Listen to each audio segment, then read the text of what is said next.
Good morning! Today I will answer a question you might be asking. What is the ascendant and why is it important? Well, the ascendant plays a crucial role in astrology and it reflects how you present yourself to the world. So, the sun rises on the east and sets on the west. So far, everybody knows that. Today I am in Busselton in WA. I'll show you a little bit because, wow, what a privilege to be here. It is so beautiful. The color of the water is amazing. So back to the ascendant. We are the 27th of November, which means that the sun is rising in Sagittarius, right? It's the rising sign. The sun is rising in Sagittarius at 5 a.m. in the morning, and the sunset is about 7 p.m. in the afternoon. So if we draw a line from the sunset to the sunrise, or the sunrise to the sunset, we basically obtain the horizon.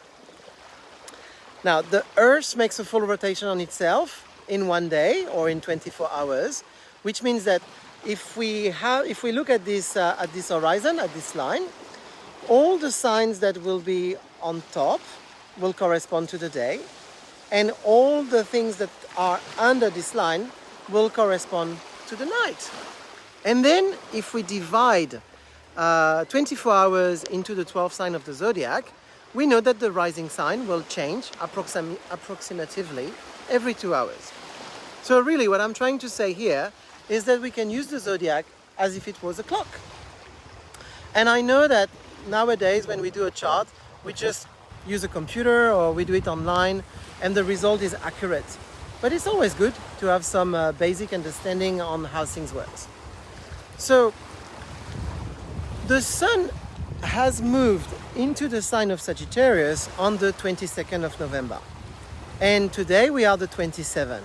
So the sun has been by now 5 days in the sign. In other words, the sun is very much at the very first few degrees of the sign of Sagittarius, and it must be at around 5 or 6 degrees.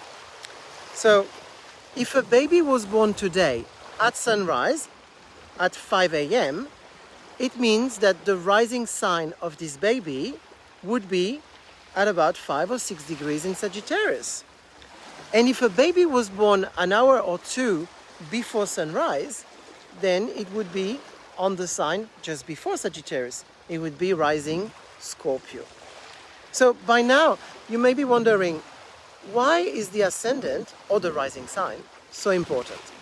Well, you see, the ascendant or the rising sign, to keep it simple, is really how you reflect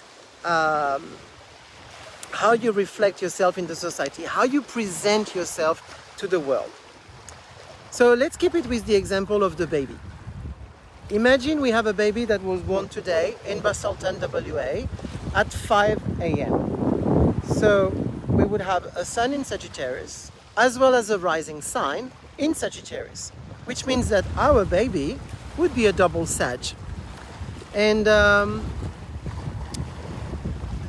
being double Sag means that we would have twice the same element. It would be a fire sign. So we would have an individual that is coming with an explosive energy.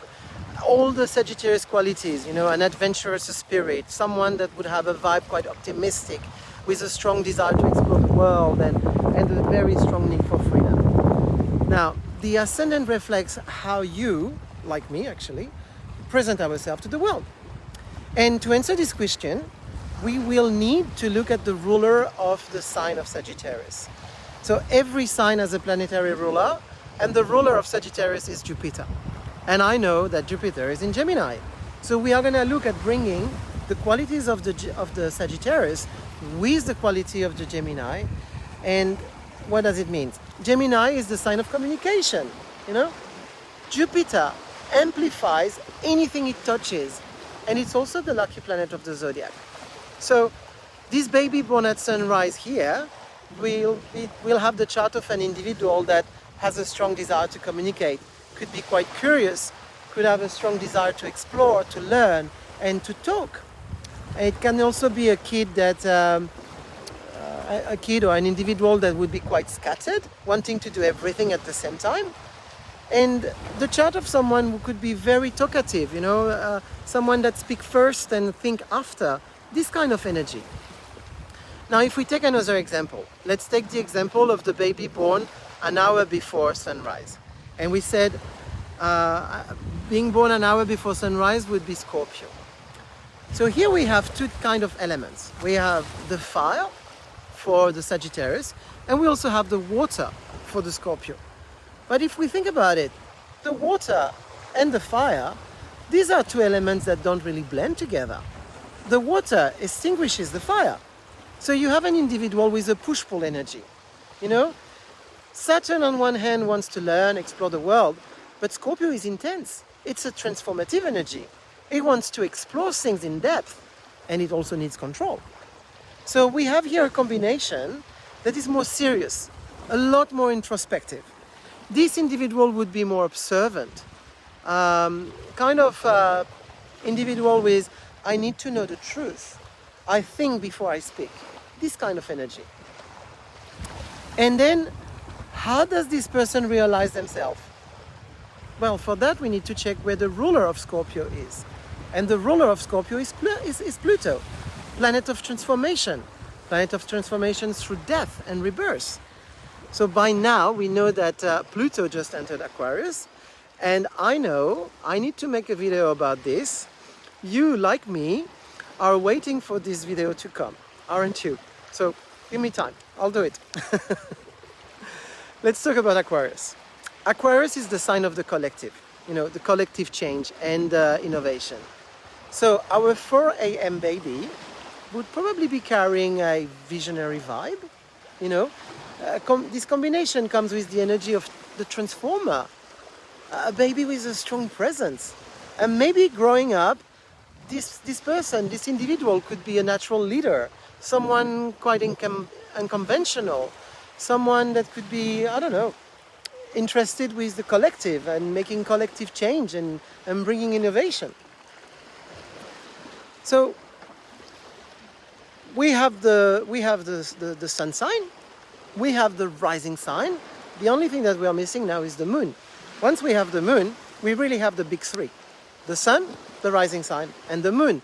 And with those three elements, we basically have information about how we realize ourselves, how we feel, and what provides emotional security. And what provides emotional security is very much what makes us happy. Then, of course, we need to add a bit more element to do a full chart study. We need to look at all the other planets, in which house they are, in which sign they are, and then we also need to understand the mechanism under the chart. So we'll be looking at the crosses, the black moon, as well as the nodes of the moon, and those nodes will help us understand the soul journey. Doing someone's chart, doing astrology is not easy. It takes time. And it's fascinating. We really, really enjoy doing this.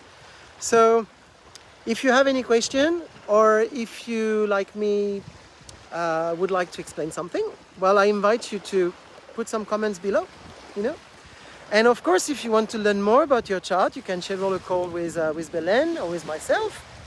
We can study your chart in English, in French, in Spanish, as well as Italian. There's a little bit of waiting time, because all the readings are individual, and we craft them one by one, and we promise it's worth the wait. We can do a face-to-face consultation, or we can do them via Zoom. We also run workshops and seminars regularly, so all the informations are available on the website. So by now you have a better understanding of the Ascendant. Please share how you did enjoy this video and what insight resonates with you. You know that I read all of them. Thank you for following us. Have a beautiful day. Bye now, and I let you enjoy the magnificent colors of Busselton in WA, and I'll let you admire the glorious colors of the Indian Ocean. What a privilege to be here. It's so, so, so beautiful. Have a beautiful day, guys.